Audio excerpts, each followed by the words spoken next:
الحمد لله رب العالمين والصلاة والسلام على أشرف المرسلين وعلى آله وصحبه أجمعين أما بعد.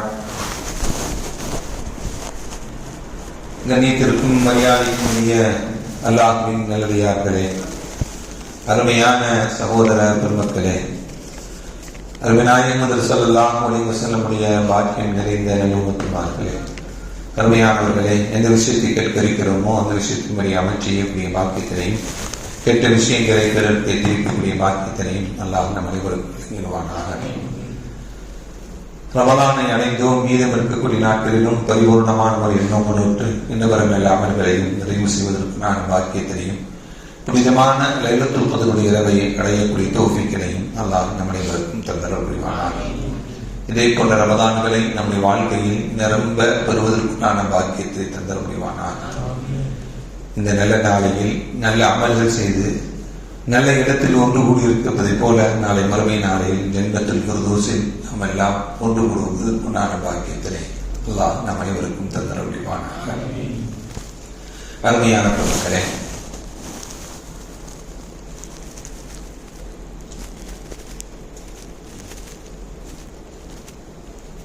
அல்லாஹ்வுடைய கிருபையினால் கிட்டத்தட்ட 8.25 ஜுஸு நிறைவாகி இருக்கிறது.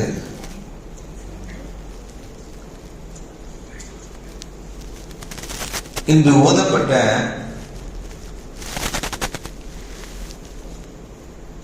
அத்தியாயம் சூரத்துல் அஅராஃப். இந்த சூரத்துல் அஅராஃப் ஏன் இதற்கு பெயர் வந்தது அப்படின்னா, அதற்கு காரணங்கள் நிறைய இருக்கிறது. சூரத்துல் அஅராஃப் அப்படின்னா என்ன? தடுப்பு சுவர் என்ற அர்த்தம்.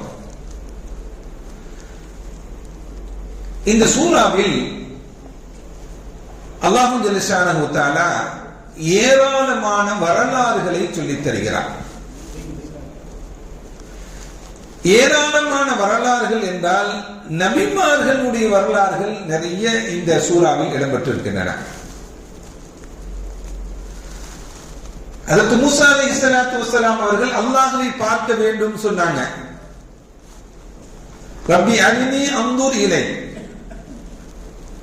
قال لن تراني, நான் உன்னை பார்க்கணும் நான் மூஸா அலைஹிஸ்ஸலாம். அதற்கு அல்லாஹ் என்னை பார்க்க முடியாது என்று சொன்னான்.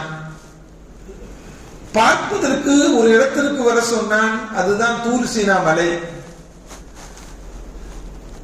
அல்லாஹ்வுடைய ஒளியை பார்த்தார்கள், அந்த ஒளி மலையே தாங்கவில்லை, அந்த மலை சுக்கு நூறாக நொறுங்கியது என்றெல்லாம் இந்த இன்று ஓதிய அத்தியாயத்தினுடைய வசனங்கள் நமக்கு சொல்லித்தரக்கூடிய தகவல்கள். ஃபிரௌனை பற்றி அல்லாஹ் இந்த அத்தியாயத்தில் சொல்லி காட்டுகிறார். ஃபிரௌன் அழிக்கப்பட்ட வரலாறை பற்றி இந்த அத்தியாயத்தில் அல்லாஹ் சொல்லி காட்டுகிறார். அதே போல யூதர்கள் வரம்பு மீறி சனிக்கிழமை மீன் பிடிக்க போனார்கள் அல்லவா, வரம்பு மீறிய செயல்பாடுகள் எல்லாம் இருக்கிறது அல்லவா, அப்படி வரம்பு மீறியவர்கள் என்ன ஆனாங்க?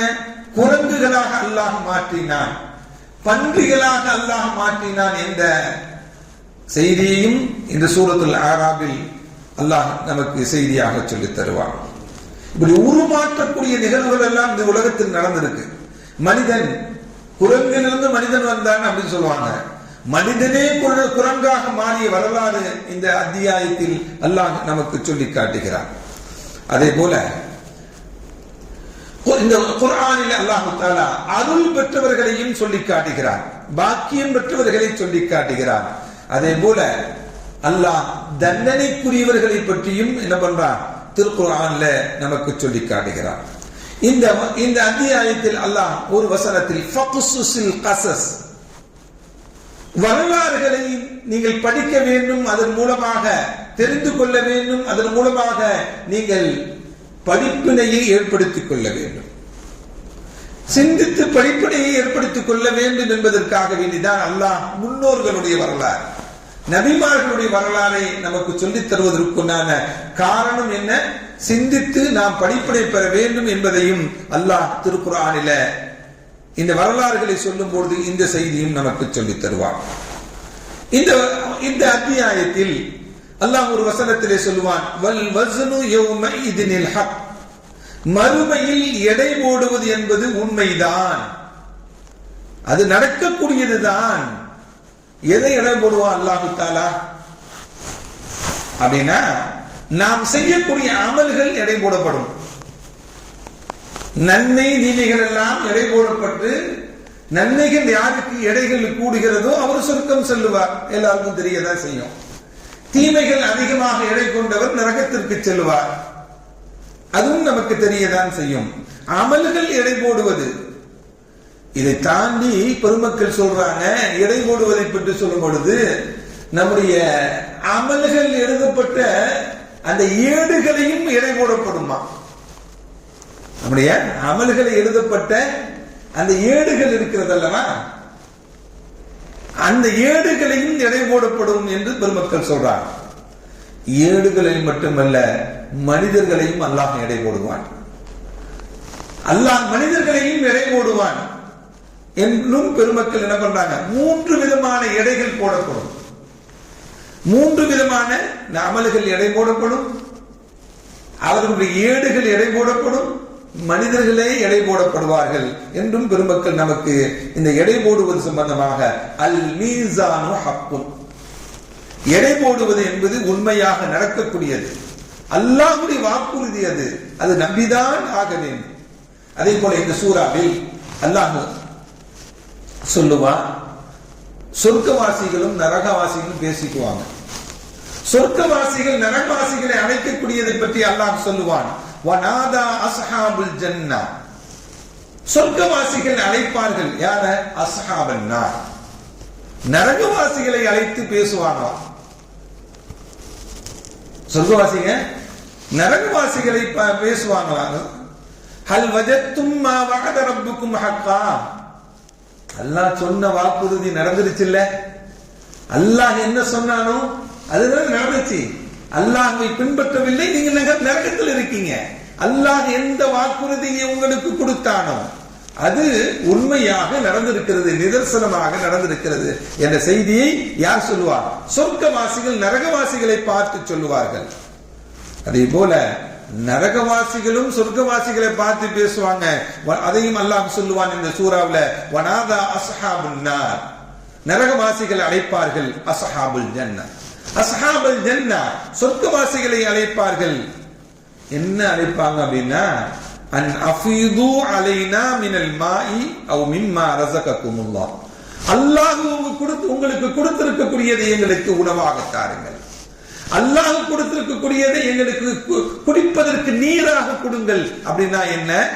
நரகவாசிகள் அவ்வளவு தாகித்து இருப்பார்கள், அவ்வளவு பசியாக இருப்பார்கள், உண்பதற்குண்டான உணவுகள் இல்லாமல், குடிப்பதற்குண்டான தாகத்தை தீர்த்துக் கொள்வதற்குண்டான குடிநீர் இல்லாத நிலையில நரகவாசிகள் இருந்து சொர்க்கவாசிகள் அல்லாஹ் கொடுத்தது எங்களுக்கு கொஞ்சம் தண்ணியை கொடுங்களேன், கொஞ்சம் சாப்பாடு கொடுங்களேன் என்றெல்லாம் கேட்பார்கள் என்று இந்த குர்ஆன் வசனம் நமக்கு சொல்லி காட்டுது.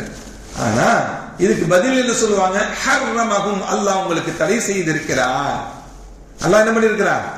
நாங்க எதையுமே உங்களுக்கு கொடுக்க முடியாது, நாங்க கொடுக்கக்கூடிய ஆற்றல் எங்களுக்கு இல்ல, அல்லாஹ் எங்களுக்கு கொடுத்திருக்கிறார், நாங்கள் அனுபவிக்கிறது தான் கொடுத்திருக்கிறார், இதை எடுத்து உங்களுக்கு கொடுப்பதற்கு எங்களுக்கு எந்த அதிகாரமும் இல்லை என்பதை அந்த சொர்க்கவாசிகள் சொல்ல செய்தியையும் அல்லாஹ் ஜல்ல ஷானஹு வ தஆலா குர்ஆனிலே சொல்லுவார். இப்படி சொர்க்கவாசிகளுக்கும் நரகவாசிகளுக்கும் மத்தியில ஒரு சுவர் தான் இருக்கும். பைனஹுமா ஹிஜாபுன், சொர்க்கத்துக்கும் நரகத்துக்கும் மத்தியில ஒரு சுவர் தான் இருக்கும். இந்த சுவத்திற்கு அந்த சைடு என்ன இருக்கும்? சொர்க்கம் இருக்கும். இந்த சுவத்திற்கு அந்த சைடு என்ன இருக்கும்? நரகம் இருக்கும். இந்த சுவரை இந்த சம்பந்தமாக தான் அல் அஅராப், தடுப்பு சுவர் என்றெல்லாம் இந்த சூராவுக்கு பெயரிடப்பட்டது. அல் அஅராப், தடுப்பு சுவர் என்று இந்த சூராவுக்கு பெயரிடப்பட்டுவதற்குண்டான காரணம் என்ன? நரகத்திற்கும் சொர்க்கத்திற்கும் தடுப்பு சுவர் தான். அதே போல சொர்க்கவாசிகள் சிராத்துல் முஸ்தகின் பாலத்தை கடந்துதான் சொர்க்கத்திற்கு செல்ல முடியும். சிராத்துல் முஸ்தகின் பாலத்தை கடப்பது அவ்வளவு எளிதல்ல. ஒவ்வொருவரும் அவர்கள் அமலுக்கு தகுந்தார் போல அந்த சிராத்துல் முஸ்தகின் பாலத்தை வெகு விரைவாக கடந்து விட முடியும். சில பேர்கள் விரைவாக செல்லுவார்கள். அவர்கள் உடல் முழுவதும் ஒளிமயமாக இருக்கும். அந்த ஒளியினுடைய ஸ்பீட்ல என்ன பண்ணுவாங்க? வேகமா போவாங்க. சில பேர் மெதுவா போவாங்க. இன்னும் சில பேர்கள் இன்னும் மெதுவாக இருப்பாங்க. எந்த அளவுக்கு அப்படின்னா, நம்ம போன்ல பேட்டரி சார்ஜ் கம்மி ஆயிடுச்சு அப்படின்னா என்ன ஆகும்? எதுவுமே செயல்பட முடியாது போல ஆகும் அல்லவா? அதே போல சிராத்துல் முஸ்தகின் பாலத்தில் அந்த கடந்து செல்வதற்கு அந்த ஒளி இல்லை என்றால் அந்த சிராத்துல் முஸ்தகின் பாலத்தை கடந்து செல்ல முடியாது. இதுதான் நிலைப்பாடுகள்.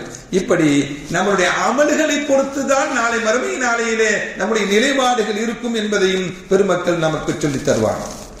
அருமையான பெருமக்களே, அதே போல அல்லாஹ் சொல்லுவான், அந்த தடுப்பு சுவர்களுக்கு மத்தியில் சில பேர்கள், சில மனிதர்கள் இருப்பார்கள்.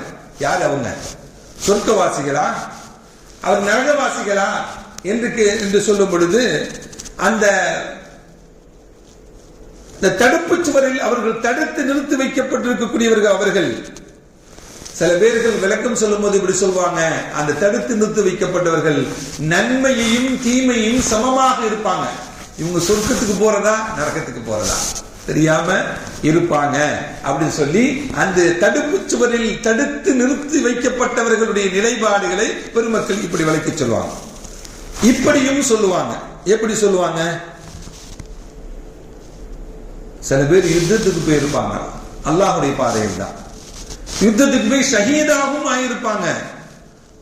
யுத்தத்துக்கு போய் ஷஹீதாகி அல்லாஹ்வுடைய பாதையில தன்னுடைய உயிரை தியாகம் செய்தவருக்கு சொர்க்கமும் இல்லை நரகமும் இல்லையா?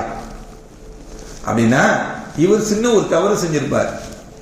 என்ன தவறு தெரியுமா? பெற்றோர்கள் பர்மிஷன் இல்லாம யுத்தத்துக்கு போயிருப்பார். பெற்றோர்களுடைய பர்மிஷன் இல்லாம யுத்தத்துக்கு போய் யுத்தத்தில் கலந்து கொண்டு தன்னுடைய உயிரையே தியாகம் செய்தவர் சொர்க்கத்துக்கும் போக முடியாமல் நரகத்திற்கும் போக முடியாமல் தடுத்து நிறுத்தி வைக்கப்பட்டிருப்பார் என்று பெருமக்கள் சொல்றார். அப்படின்னா என்ன? எவ்வளவு பெரிய அமல்கள் செய்தாலும் இருந்தாலும், எவ்வளவு அமல்களை நாம் கொண்டு சென்றிருந்தாலும் உங்களுடைய பெற்றோர்களுடைய திருப்தி இல்லை அப்படின்னா நாளை சொர்க்கமும் செல்ல முடியாது, வேற எங்கும் செல்ல முடியாது. உங்களுடைய பெற்றோர்களுடைய பொருத்தம் தான் அல்லாஹ்வுடைய பொருத்தம். உங்களுடைய தந்தையின் பொருத்தம் தான் அல்லாஹ்வுடைய பொருத்தம். நீங்கள் அல்லாஹ்வுடைய பொருத்தத்தை பெற்றுக் கொள்வதற்கு உங்களுடைய தந்தையினுடைய பொருத்தத்தை நீங்கள் பெற்றுக் கொள்ள வேண்டும். உங்களுடைய தந்தையினுடைய வெறுப்பு அல்லாஹ்வுடைய வெறுப்பு என்று சொன்னாங்க ஸல்லல்லாஹு அலைஹி வஸல்லம் அவர்கள். அப்படி என்றால் நீ ஷஹீதானாலும் பரவாயில்லை, எவ்வளவு பெரிய அமல்களை தூக்கிட்டு போனாலும் பரவாயில்லை, ஆனா அல்லாஹ்வுடைய பொருத்தம் பெற்று சொர்க்கம் செல்வதற்கு என்ன வேணும்? பெற்றோர்களுடைய பொருத்தம் வேண்டும் என்பதுதான் இந்த நிகழ்வு நமக்கு சொல்லித் தரக்கூடிய செய்தி.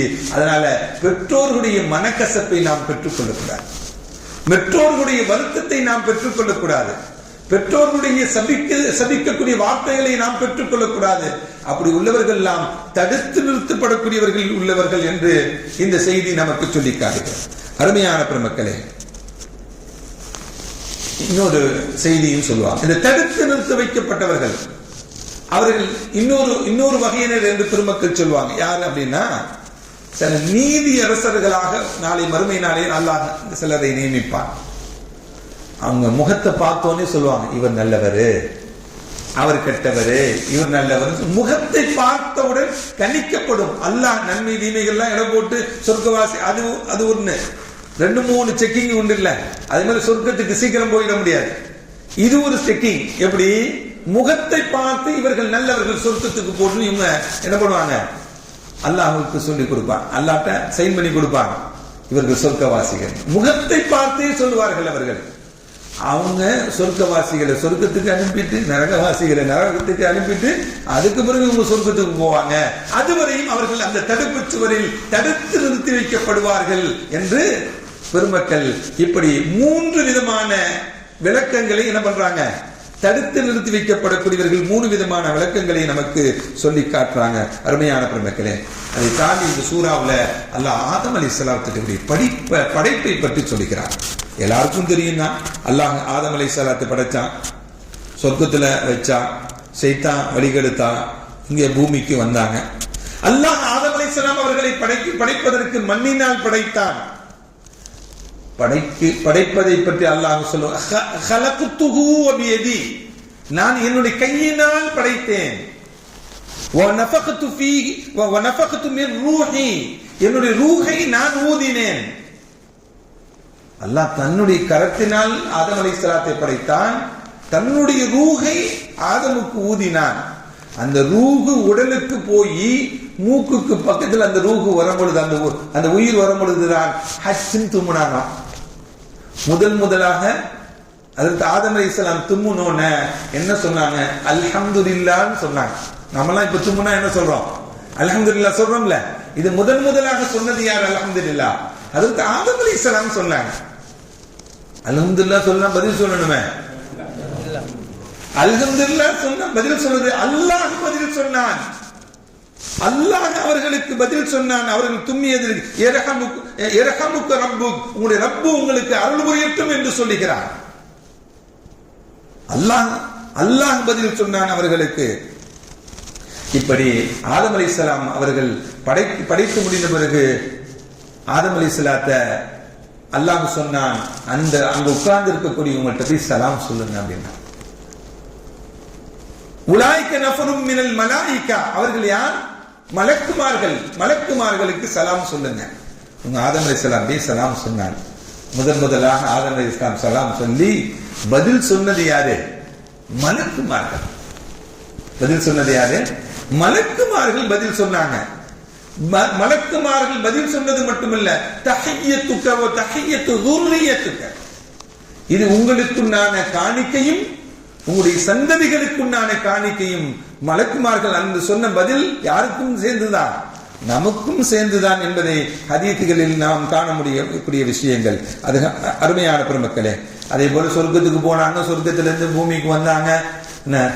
அவங்க செய்த பாவத்திற்காக ரப்பனா லம்னா அன்ஃபுஸனா பாவ மன்னிப்பு தேடினாங்க. அந்த வசனங்கள்லாம் இன்னைக்கு ஓதுன அத்தியாயத்துல வருது.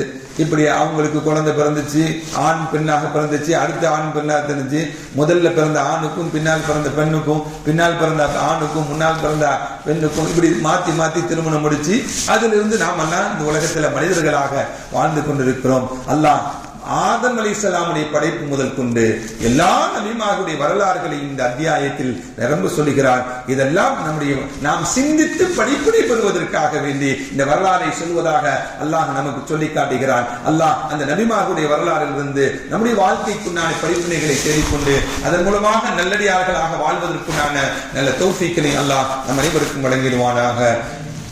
ربنا آتنا في الدنيا حسنة وفي الآخرة حسنة وقنا عذاب النار.